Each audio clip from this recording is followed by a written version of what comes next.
Question था कि किसी भी रेक्टेंगल है, कोई आयत है, उसकी लंबाई में 10% की इंक्रीजिंग कर दें, मीन्स वृद्धि कर दें, तथा चौड़ाई में 20% की कमी कर देने पर नए आयत के क्षेत्रफल मीन्स होता है एरिया, उसमें प्रतिशत कमी या प्रतिशत वृद्धि ज्ञात करनी है।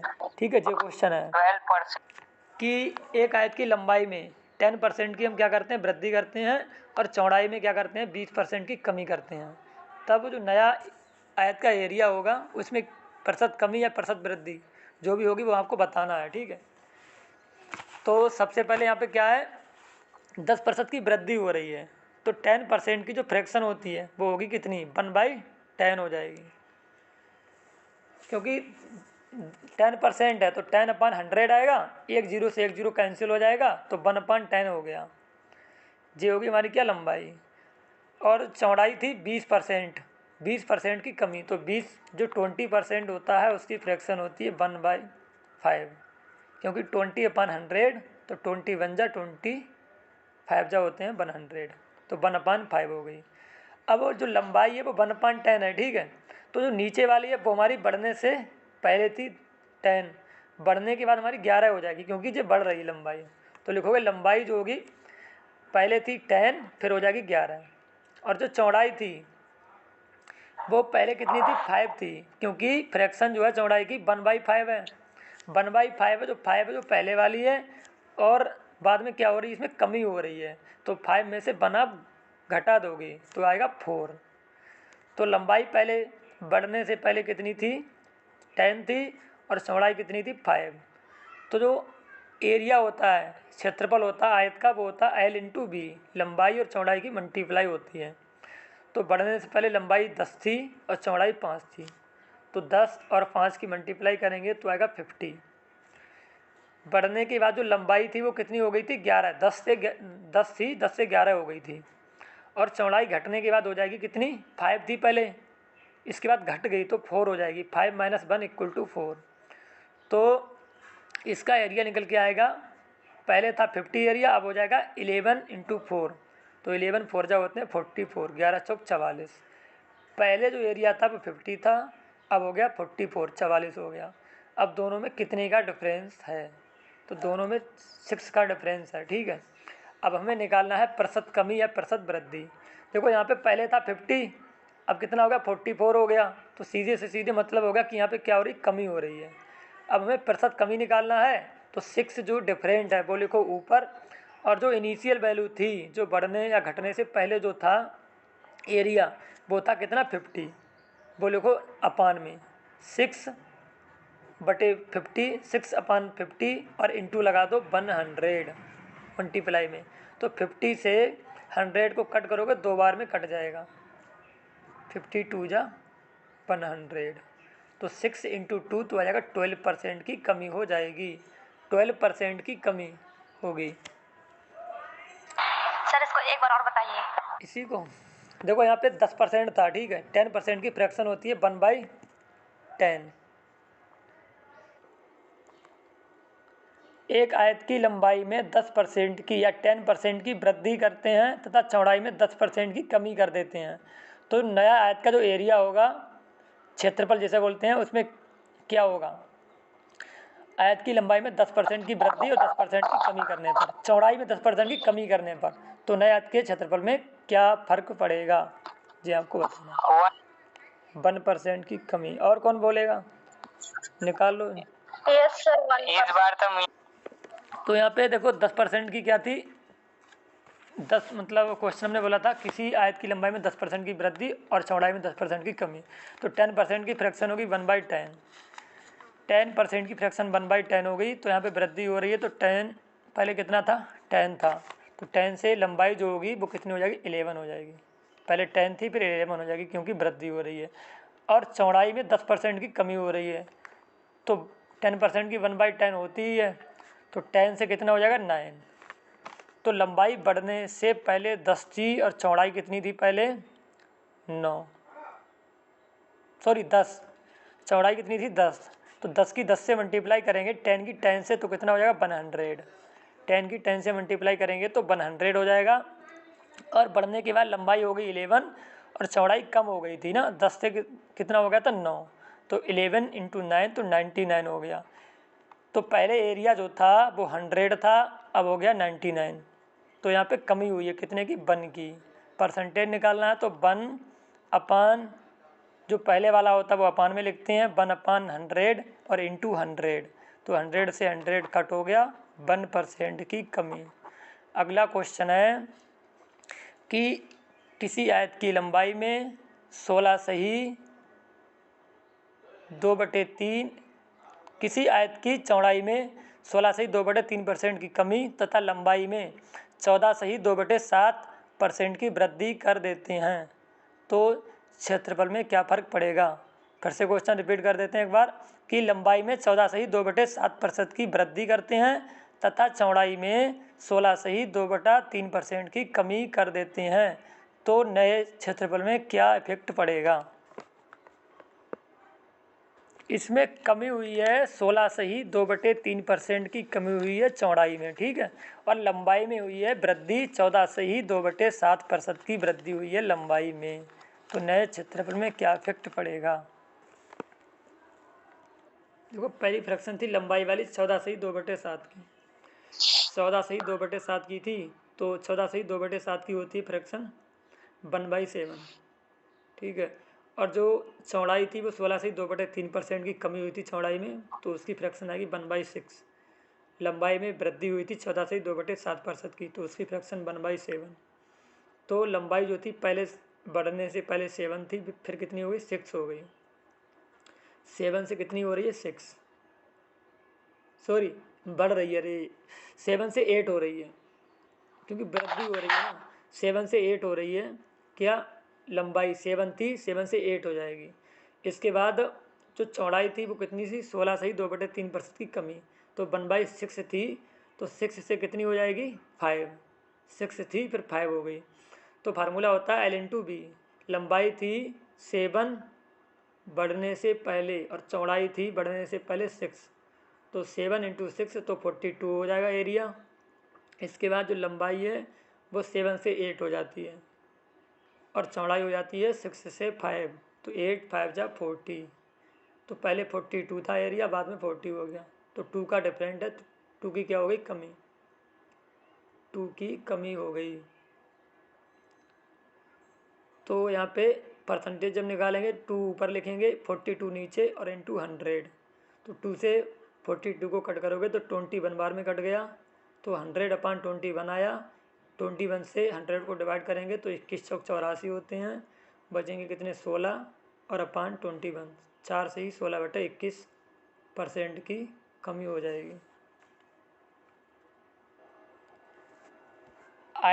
आयत हमने कल बताया था और स्क्वायर बताया था। आयत को हम रेक्टेंगल इंग्लिश में बोलते हैं। तो जो आयत होता है फॉर एग्जाम्पल अपना जो मोबाइल है वो एक आयताकार होता है, लंबाई लंबाई के इक्वल और चौड़ाई चौड़ाई के इक्वल अगर होगी तो वो क्या होगा रेक्टेंगल मीन्स आयत, और वर्ग होगा जिसकी 4 साइडें इक्वल होंगी, चारों साइडें इक्वल होंगी, सेम बोलेंगे वर्ग स्क्वायर, ठीक है। दोनों में डिफरेंट केवल कितना है, उसकी चारों साइडें इक्वल होंगी किसकी वर्ग की, और उसकी होंगी आमने सामने की इक्वल, अपोजिट साइड इक्वल होती हैं किसकी रेक्टेंगल की, आयत की अपोजिट साइड आर इक्वल, और स्क्वायर की आल साइड इक्वल, ठीक है, आल साइड्स इक्वल होंगी किसकी स्क्वायर की। दोनों में एक चीज़ समानता होती है कि दोनों के जो एंगल होते हैं, ठीक है, 4 एंगल होते हैं स्क्वायर के भी और वर्ग के भी, तो एवरी एंगल मीन्स प्रत्येक जो एंगल होता है, प्रत्येक कोण होता है 90-90 का होता है, 90-90 डिग्री का होता है, स्क्वायर का भी और रेक्ट एंगल का भी, और चारों एंगल का जो सम होता है वो होता है 360 डिग्री 360 होता है, ठीक है। अब अगर वर्ग का जो क्षेत्रफल होता है वो होता है भुजा इंटू भुजा, मीन्स भुजा की 2 बार मल्टीप्लाई कर देते हैं तो वर्ग का क्षेत्रफल निकल आता है, या भुजा स्क्वायर भी बोल सकते हैं। और जो आयत होता है वो भी हमने कराया था, तो उसकी जो एरिया होता है क्षेत्रफल जो होता है आयत का वो होता है L/B, लंबाई की चौड़ाई से मल्टीप्लाई कर देते हैं तो आयत का क्षेत्रफल निकल जाता है, ठीक है। तो इस तरह से अब हम वर्ग की बात करते हैं, ठीक। अगर परिमाप की बात करते हैं, चलो परिमाप भी बता देते हैं एक बार। फार्मूला आयत का परिमाप बताया था हमने कल, 2l+b और वर्ग का होता है परिमाप 4 इंटू साइड, 4 गुणा भुजा होता है किसका, वर्ग का परिमाप। अब क्वेश्चन है वर्ग के क्षेत्रफल वाला कि यदि किसी वर्ग की प्रत्येक भुजा में 10% की वृद्धि कर दी जाती है, यदि किसी वर्ग की प्रत्येक भुजा में 10% की वृद्धि कर दी जाती है तो इसके क्षेत्रफल में कितनी वृद्धि होगी, ये हमें फाइंड करना है। सर वर्ग तो सब मतलब सेम होता है ना, चारों दिशाएं। यस। तो उसको क्या करना है? मीना ने 21% बोला था ना। जी सर। Yes sir. किस % की वृद्धि होगी सर? वसीम नहीं बोले थे इस बार? वो मैं बोला था सर, वो कुछ और ही मैं फॉर्मूला लगा दिया था।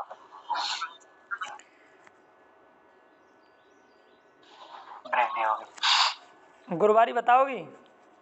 इन्हें समझ में आया नहीं होगा, बता देंगे हम। यस सर, नहीं आया। हाँ अभी बता रहे हैं क्योंकि पहला क्वेश्चन है ना। तो सबसे पहले हम देखो क्या करते हैं यहाँ पे 1/10% था, 1/10% की जो फ्रैक्शन हो 10% था, जो 10% की फ्रैक्शन होती है 1/10, 10% की फ्रैक्शन होती है 1/10। और यहाँ पे क्या बोला था क्वेश्चन की आयत की वर्ग की प्रत्येक भुजा में 10% की वृद्धि कर दी जाती है। प्रत्येक भुजा, तो वर्ग की भुजा कितनी होती हैं, 4, तो 10% की जो फ्रैक्शन होती है वो 1/10 होती है, 1/10। तो भुजा जो थी 10 थी पहले, ठीक है, 10 के बाद कितनी हो जाएगी, वृद्धि होगी तो 11 हो जाएगी। बढ़ने से पहले 10 थी और बढ़ने के बाद 11 हो जाएगी।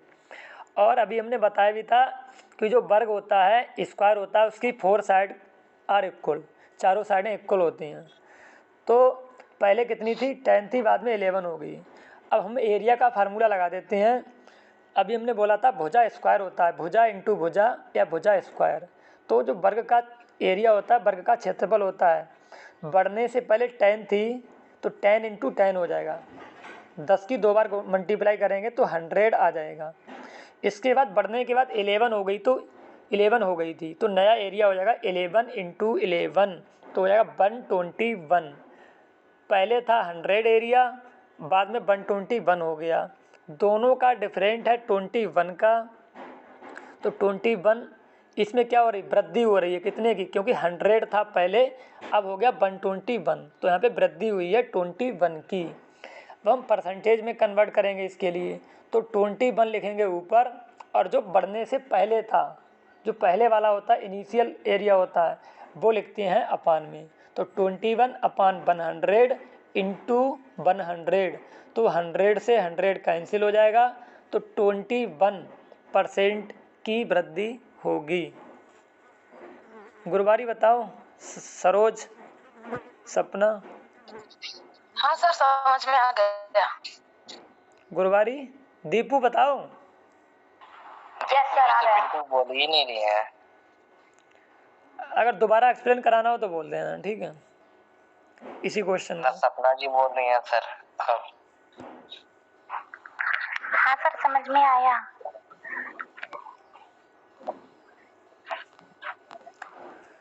अगला क्वेश्चन कराएं, बताओ। हाँ सर। हाँ सर। दीपू बिल्कुल नहीं बोलते हैं। तो यहाँ पे अगला क्वेश्चन है कि अगर किसी वर्ग की भुजा में या किसी वर्ग की भुजा जो है 40% बढ़ा दी जाए, वर्ग की भुजा में 40% की इंक्रीजिंग कर दी जाए, या प्रत्येक भुजा में 40% की इंक्रीजिंग कर दी जाए, तो उसके क्षेत्रफल पर क्या प्रभाव पड़ेगा, ये हमें निकालना है।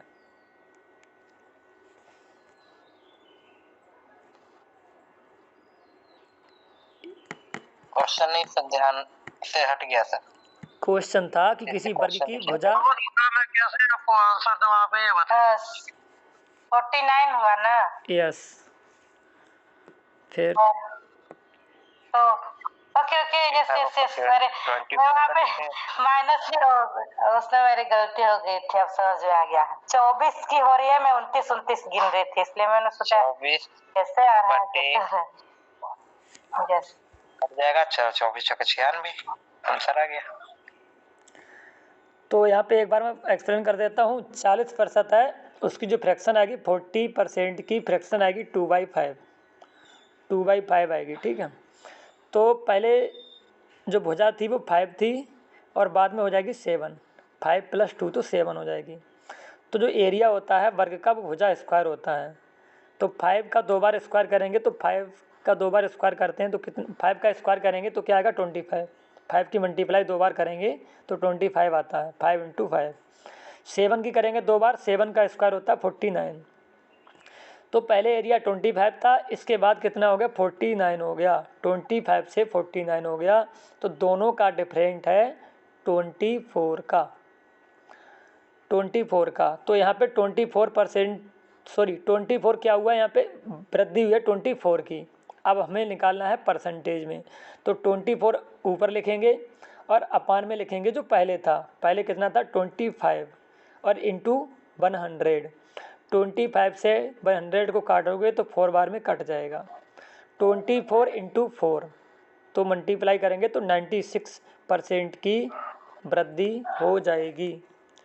अब बताओ सरोज और सपना और गुरुवारी बताओ।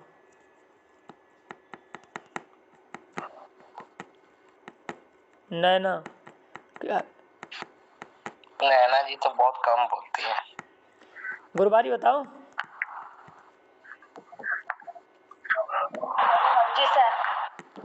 सरोज। अब नैना जी बोलो। हाँ सर। हो गया क्लियर? हाँ सर। ओके।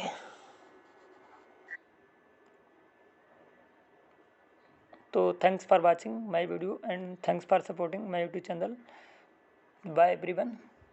तो इसी तरह से आप हमारी वीडियो को लाइक और शेयर कीजिएगा और अधिक से अधिक संख्या में इसको शेयर कीजिएगा, ताकि हमारे जितने भी दृष्टिबाधित छात्र हैं उन्हें इसका लाभ मिल सके और अच्छे से वो लोग तैयारी कर सकें। Thanks for watching my video.